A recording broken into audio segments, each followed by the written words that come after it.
प्रभु के पवित्र नाम की स्तुति हो। एक बार फिर हम प्रभु के कदमों में आए। आज के ध्यान के लिए हम पढ़ना चाहेंगे मत्ती सुसमाचार उसका 5 अध्याय उसका 20 वचन है। Matthew chapter 5 verse 20। मत्ती दी इंजील 5 अध्याय ते उसका 20 वचन। क्यों जो मैं ਤੁਹਾਨੂੰ ਆਖਦਾ ਹਾਂ ਭਾਈ ਜੇ ਤੁਹਾਡਾ ਧਰਮ ਗ੍ਰੰਥੀਆਂ ਅਤੇ ਫਰੀਸੀਆਂ ਦੇ ਧਰਮ ਨਾਲੋਂ ਵੱਧ ਨਾ ਹੋਵੇ ਤਾਂ ਤੁਸੀਂ ਸੁਰਗ ਦੇ ਰਾਜ ਵਿੱਚ ਕਿਸੇ ਬਿਧ ਨਾ ਵੜੋਗੇ। क्योंकि मैं तुमसे कहता हूं कि यदि तुम्हारी धार्मिकता शास्त्रियों और फरीसियों की धार्मिकता से बढ़कर ना हो तो तुम स्वर्ग के राज्य में कभी प्रवेश करने ना पाओगे। देखिए, यहां पे हमारा प्रभु यीशु कहते हैं, यदि तुम्हारी धार्मिकता फरीसियों और शास्त्रियों से बढ़कर ना हो तो तुम किसी भी तरीके से स्वर्ग के राज में प्रवेश नहीं कर सकते। तो मेरे प्रिय भाइयों बहनों, हम जब पुराने नियम को देखते हैं, पुराने नियम में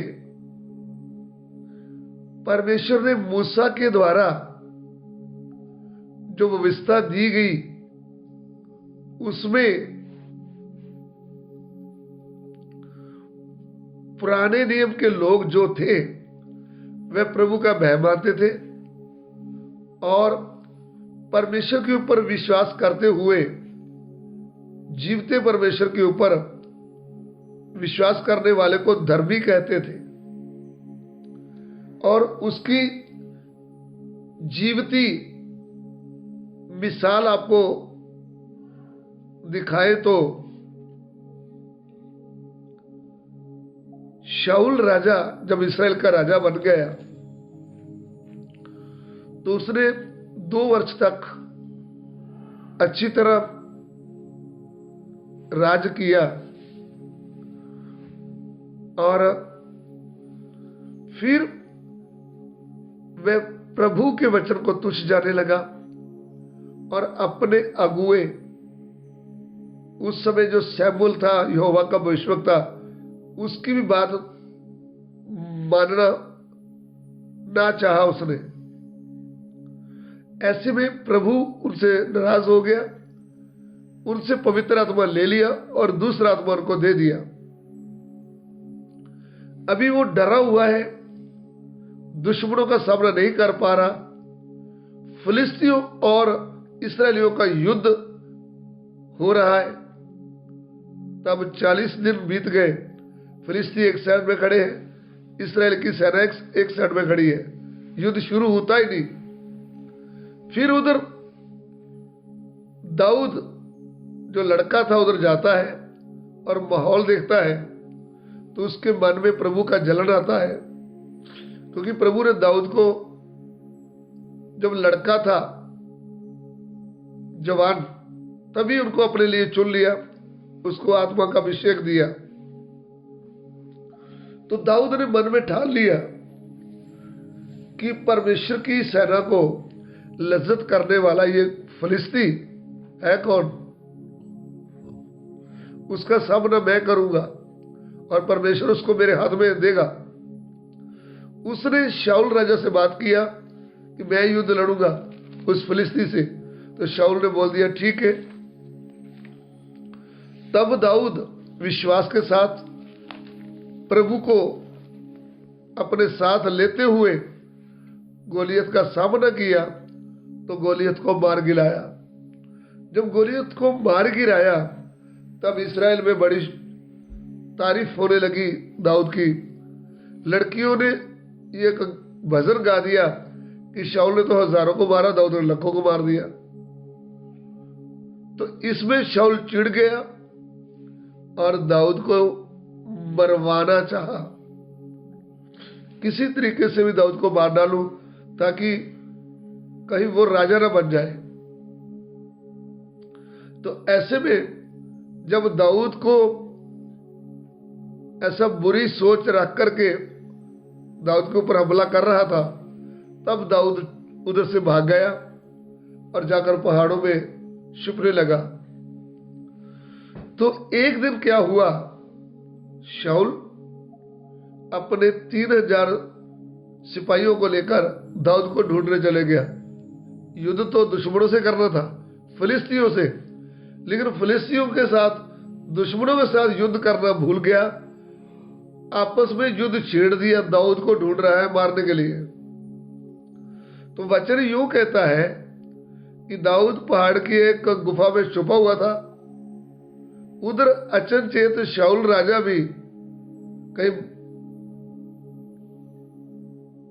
उस पहाड़ की गुफा में लैट्रिन जाने के लिए चले गया।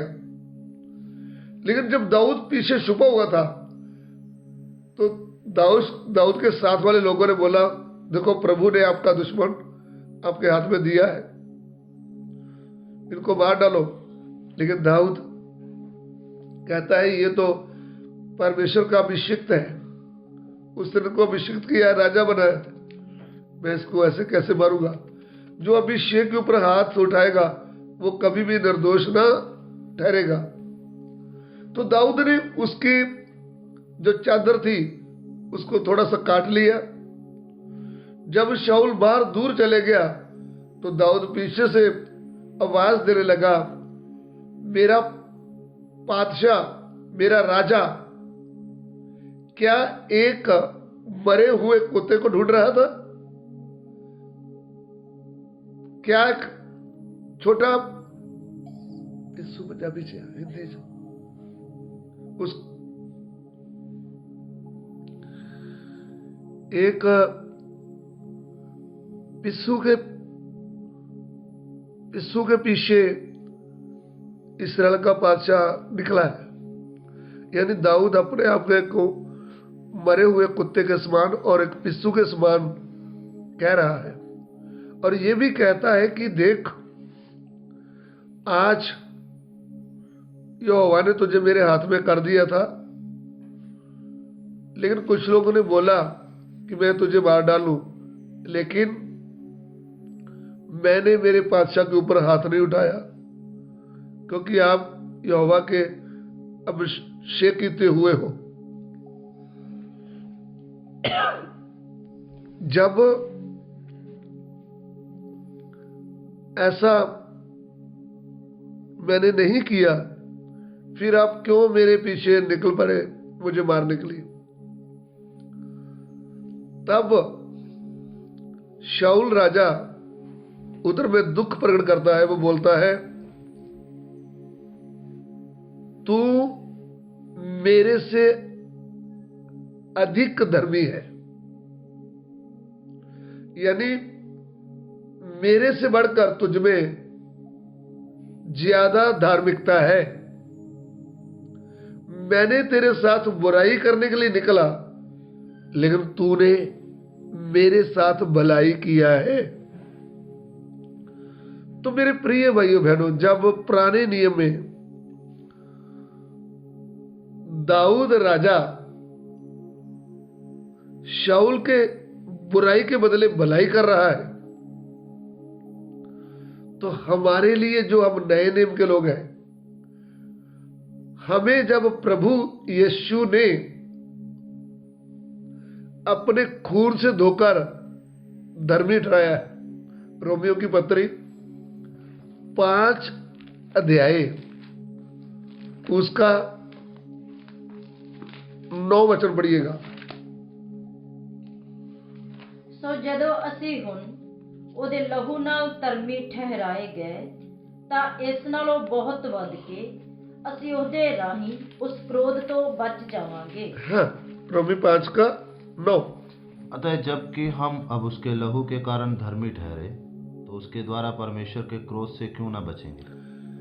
प्रभु यीशु के ऊपर विश्वास करने से उनके पवित्र लहू के ऊपर विश्वास करने से, जो क्रूस के ऊपर बहाया गया, हम धर्मी ठहरे। गलातियों की पत्री उसका 2 अध्याय उसका 16 वचन पढ़िएगा। गलाती 2:16। ਤਾਂ ਵੀ ਇਹ ਜਾਣ ਕੇ ਭਾਈ ਮਨੁੱਖ ਸ਼ਰਾਂ ਦੇ ਕੰਮਾਂ ਤੋਂ ਨਹੀਂ ਸਗੋਂ ਨਿਰਾ ਯੀਸ਼ੂ ਮਸੀਹ ਉੱਤੇ ਨਿਸ਼ਚਾ ਕਰਨ ਤੋਂ ਧਰਮੀ ਠਹਿਰਾਇਆ ਜਾਂਦਾ ਹੈ। तो भी ये जानकर कि मनुष्य व्यवस्था के कामों से नहीं पर केवल यीशु मसीह पर विश्वास करने के द्वारा धर्मी ठहरता है, हमने आप भी मसीह यीशु पर विश्वास किया कि हम व्यवस्था के कामों से नहीं पर मसीह पर विश्वास करने से धर्मी ठहरे। हालेलुया। मसीह यीशु के ऊपर विश्वास करने से हम धर्मी ठहरे। जब हम धर्मी ठहरे तो हमारी धार्मिकता पुराने नियम के संतों से, फरीसियों से, शास्त्रियों से बढ़कर होना है। वो धार्मिकता क्या है? वो धार्मिकता ये है कि जब दाऊद ने शाऊल को माफ कर दिया, बुराई के बदले भलाई किया, बुराई नहीं किया, तो हमारे लिए प्रभु क्या कहता है कि तुम बुराई के पलटे में बुराई ना करो, भलाई से उनको क्या कर लो, जीत लो। तो हम बुराई करने वालों से क्या नहीं करें, बुराई ना करें। प्रभु का वचन कहता है जो तुम्हें सताएं उनके लिए प्रार्थना करें और अपने वैरियों को, अपने दुश्मनों को प्रेम करें। हमारा प्रभु यीशु ने अपने दुश्मनों को प्रेम किया है। हमारे प्रभु यीशु ने, जो धर्मियों का राजा है, जो महान धर्मी है, उसने हमें नमूना दिया। जिन्होंने उनकी कमर में 39 कोड़े मारे, जिन्होंने उनके सिर पर कांटों का ताज रखा, जिन्होंने उनके हाथों में पांव में कील लगाए, उनके लिए वो प्रार्थना करता है, हे पिता इनको क्षमा कर, ये जानते नहीं।